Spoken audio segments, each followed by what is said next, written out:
Warning: this video contains subject matter that is not suitable for persons under the ages of 18 or 13 years old. The video contains descriptions of graphic details that are not suitable for minors. If you are under the ages of 18 or 13 years old, I suggest you leave now. Other than that, enjoy the video.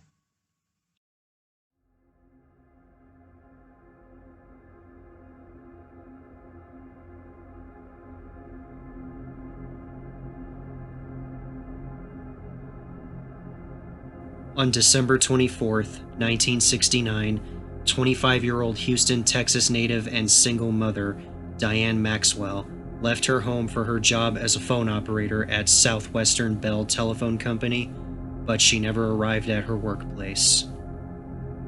The search for the missing woman wouldn't happen until later that day, when a man who has only been known as William Bell spotted another man walking away from a shack rather quickly. Finding this scene a bit suspicious, William decided to check out the shack. However, when William went up to the shack and opened the door, he found the dead body of Diane Maxwell. Frightened by this discovery, William Bell immediately fled from the shack to the nearest house, where he called the police. During the investigation, it was discovered that Diane Maxwell had been raped prior to being murdered, and thus the hunt began for her rapist and killer.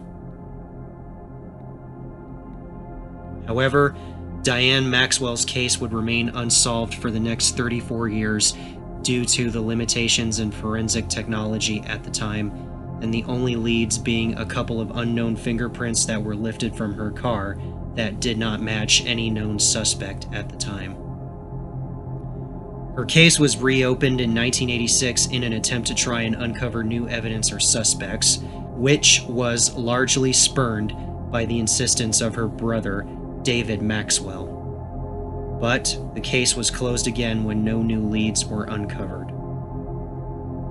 However, in 2003, with the advancement of forensic technology, especially in the fingerprinting department, Diane Maxwell's murder case was reopened once more, and after testing the 1969 forensics batch with the current forensic technology of 2003, the Houston Police Department were eventually led to the doorstep of James Ray Davis, a known criminal who had also kidnapped a young girl earlier in the 1960s prior to raping and murdering Diane Maxwell. James Ray Davis was eventually convicted of first-degree murder and was sentenced to life without parole on November 24, 2003. He eventually died in a prison hospital in 2007. On December 10, 2003, 23-year-old Thomas Bartlett Whitaker, or Bart as he was known by, called up his family to inform them that he had just finished his final exams and that he would soon be graduating from Sam Houston University. To celebrate the occasion, Bart went with his family and 18-year-old younger brother to a Papado restaurant in Stafford, Texas, to enjoy a celebration dinner in his honor, along with a $4,000 Rolex watch that his parents gave to him as a graduation present. However, when the family returned to their home in Sugar Land, Texas after the celebration dinner, a masked gunman burst out of the darkness of the home and attacked the family as they were going into the house. 18-year-old Kevin Whitaker died from a fatal gunshot wound to the chest, along with his mother, 51-year-old Patricia Whitaker, as she was being flown by helicopter to the hospital. 52-year-old Kent Whitaker survived the fatal gunshot to his arm, while Bart Whitaker was also shot in the arm during an apparent scuffle he had with the shooter. Meanwhile, the shooter fled the scene before the police arrived. At first, the general assumption regarding the event seemed to indicate that the family had unknowingly walked into their home while it was being burglarized.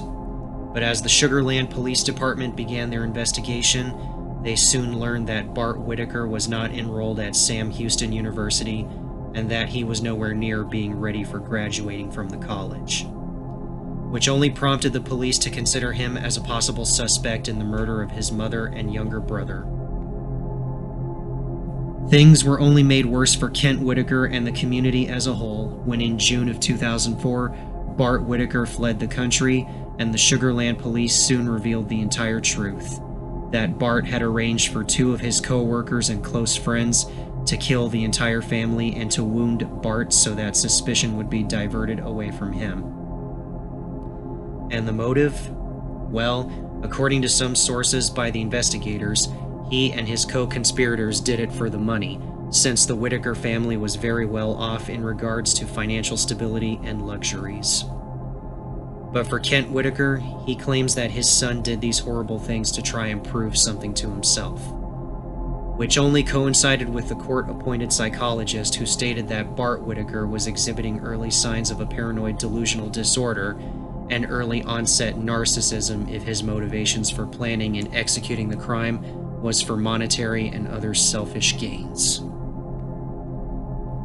Later in 2005, Bart Whitaker was arrested after he was discovered to be hiding out in Mexico, where he had allegedly tried to arrange yet another murder attempt against his then Mexican girlfriend's parents. After being brought back to the United States, he and his father went through a lengthy trial process where finally, in March of 2007, he was convicted for the murder of his mother and younger brother, and for the physical, emotional, and mental trauma he had helped to inflict upon his father and extended family members, and was sentenced to death. Bart's two co-conspirators, Chris Brashear and Stephen Champagne, were also sentenced for their participation in the murders, but they received lengthy prison terms rather than the death sentence. Bart Whitaker would spend the next 11 years on Texas death row, as his appeals were slowly running out before the state would be allowed to execute him. But as fate would have it, in February of 2018, just 45 minutes before his execution was set to be carried out, Texas Governor Greg Abbott commuted his sentence from the death penalty to life in prison without parole. His reasoning for doing so was to spare Kent Whitaker from further pain and suffering at seeing his remaining family member being put to death. As of 2019, Thomas Bartlett Whitaker is serving his life sentence at the William G. McConnell Unit near Beeville, Texas.